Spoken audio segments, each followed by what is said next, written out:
So last time we talked about the Sludge God, an ancient entity released by corporate greed, slowly terraforming the planet into something humanity was never supposed to survive in an apocalyptic force so vast and indifferent that the very concept of fighting it feels almost pointless. And at the end of that video, I asked a question: who exactly is humanity's answer to all of that? Well, today we find out, and I'm gonna be honest with you up front. When Leon Dorsey, the billionaire CEO who caused all of this, needed to assemble the team that would save the world, he went budget, not super soldiers, not elite black ops operatives with unlimited government funding, not the best of the best humanity had to offer: 4 mercenaries, 4 hired guns who were just kind of available. And honestly, that is the most John Carpenter thing that has ever happened in a video game. Before we get into who these 4 people are, let's set the scene for how they ended up here, because there's a detail about the Toxic Commandos that most people skip right past, and it completely changes how you see them. These 4 didn't volunteer. They weren't recruited in some carefully designed selection process. They didn't raise their hands and say, "Yes, I would like to fight an ancient god that is consuming the planet. Sign me up." They were sent into the infected zone on a job, a containment mission, just another contract. And while they were in there doing that job, they got exposed to the sludge. Leon takes them back to his base. And then, because Leon Dorsey's solution to every problem he creates is apparently to throw more mercenaries at it, he gives them devices that harness the sludge energy itself, turning the very corruption that infected them into a weapon they can use against the Horde. So let me just be clear about the situation these 4 are in. They're infected, they're working for the man who caused the apocalypse, they've been handed weapons made from the same stuff that's ending the world, and their job is to go back out into the nightmare and fix everything. You're not the chosen ones, you're not prophecy fulfilled, you're just the people who were available and already infected, so Leon figured he might as well put you to work, heroes. Let's start with the man who books the jobs. Walter Irons. Walter is the closest thing the squad has to a leader. I say closest thing because the rest of the squad doesn't exactly hold this in high regard. Nobody really seems to like Walter. They question his ability to book good jobs, they groan at his jokes, they doubt his decisions on a fairly regular basis, and yet Walter keeps going. That's actually the most interesting thing about him. He's not the leader because he's the most skilled or the most respected or because anyone voted for him. He's the leader because he just keeps showing up and acting like one bad jokes, and all voiced and modeled after Clive Standen, known for playing Rollo in Vikings. Walter is the comic relief of the group. He is the guy who turns a near-death experience into a punchline. The guy who, while zombies are actively trying to eat his team, finds time for a one-liner. In a John Carpenter world, Walter is the classic everyman hero. Not because he's impressive, because he refuses to stop, and because sometimes the guy who just won't quit is more valuable than the guy who's the best at everything. Walter Irons is not the hero this apocalypse deserves, but he might just be the one it gets. Next up, the moral compass of the operation, Cato Arman. If Walter is the guy who keeps the squad moving forward, Cato is the guy who keeps asking whether forward is actually the right direction. Cato is described as the heart of the team, the moral center, the one who tries to keep everyone's heads attached while the world falls apart around them. He's the voice that says, "Wait, have we thought this through?" while everybody else is already shooting. In a group that includes a chaos addict and a leader nobody respects, having someone who actually stops to think before acting is genuinely invaluable. Cato is no nonsense, straightforward. He makes the occasional wry observation, but he's not here for jokes. He's here to get the job done and get everyone out alive. Voiced by Omari Hardwick, known from Kick-Ass and Star Trek, Section 31 Cato brings a grounded, serious energy to a squad that desperately needs it. And here's what makes Cato interesting from a lore perspective. The game describes him as a mellow herbalist, which in the middle of a zombie apocalypse being orchestrated by an ancient god is a detail that raises more questions than it answers. A mellow herbalist with a minigun, fighting the end of the world.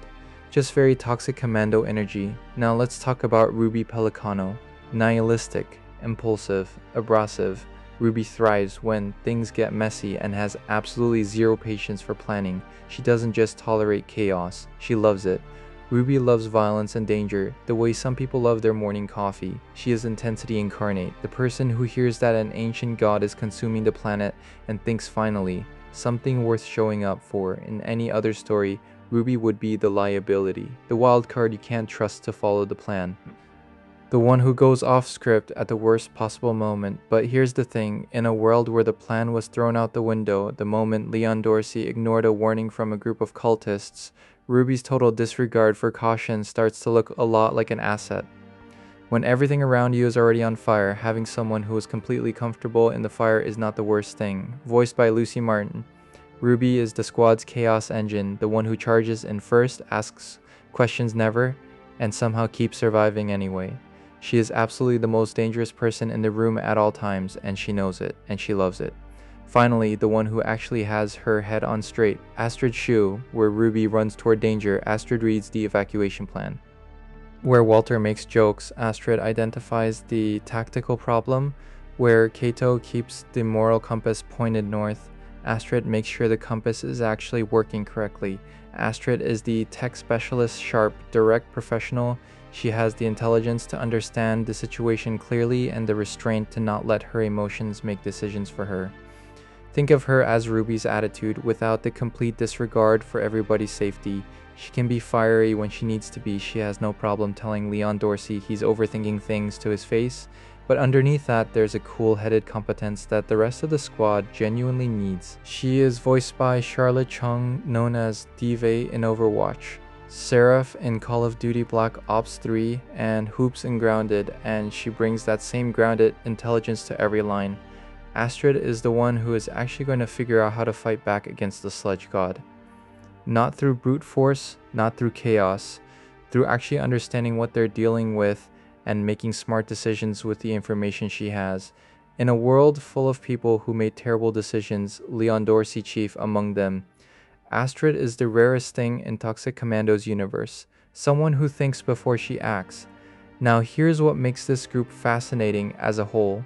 They're not a team of legends, they're not history's greatest warriors assembled at humanity's darkest hour.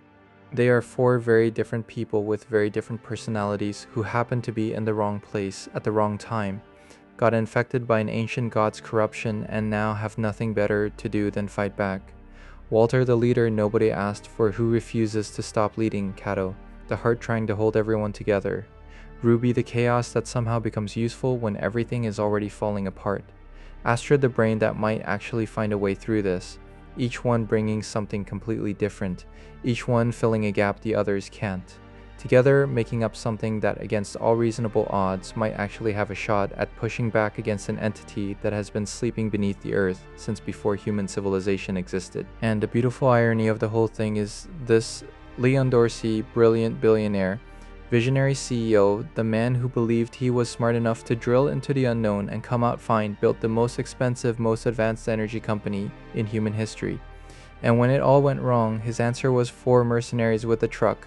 That's the thing about Toxic Commando that keeps this story from being just another zombie game. It's funny, intentionally, deliberately funny. These are not the Avengers. They are not Navy SEALs. They are not Navy SEALs. They are not Navy SEALs. They are not chosen by fate. They are just people. Flawed, weird, funny, genuinely unqualified for the scale of what they're facing, and somehow that makes you root for them even harder. Because at the end of the day, when an ancient god is spreading across the planet and civilization is crumbling and the people in charge are covering things up instead of fixing them, sometimes the world doesn't get saved by the best team available. Sometimes it gets saved by whoever was still standing. Walter, Cato, Ruby, Astrid, the Toxic Commandos, humanity's last answer to the end of everything. Let's just hope it's enough. That's your full character breakdown.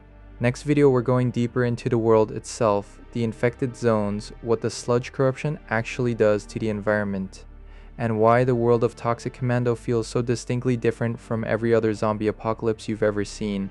Subscribe so you don't miss it. And drop a comment, which commando are you running, Walter, Cato, Ruby, or Astrid? I want to know.